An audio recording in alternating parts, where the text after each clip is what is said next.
Περαιώτισσες, περαιώτες. Είμαι ο Αντώνης Μαντζάρης, που για 12 χρόνια υπήρξα πρώτα πρόεδρος Περαίας και αργότερα δήμαρχος του Θερμαϊκού. 17 χρόνια αργότερα αποφάσισα να κατέβω και πάλι στον εκλογικό στίβο, απλά και ταπεινά ως τοπικός σύμβουλος στην Περαία.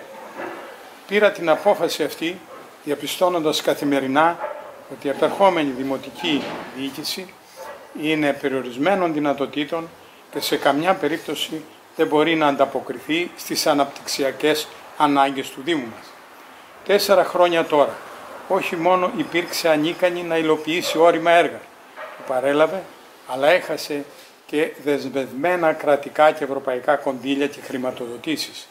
4 χρόνια τώρα διέθετε το δημόσιο χρήμα με απευθείας αναθέσεις και περίεργες δημοπρασίες με μηδενικές σχεδόν εκπτώσεις. 4 χρόνια τώρα διοικούσε με ακατάσχετη παροχολογία και ελεκτική υπερβολή που πολλές φορές άγγιζε τα όρια γελιότητας, ξένη προς την εικόνα ενός σοβαρού Δήμου.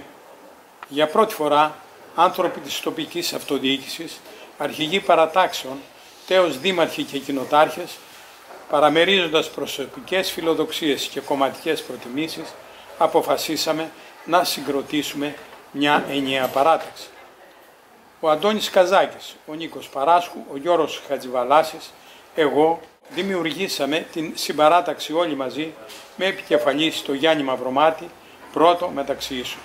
Σας καλώ λοιπόν όλοι μαζί να ξανακάνουμε την Περαία, αλλά και όλο το Δήμο Θερμαϊκού, έναν τόπο πολιτισμού με όραμα, δράση και ανθρωπιά, αντάξια της ιστορίας και των κατοίκων του.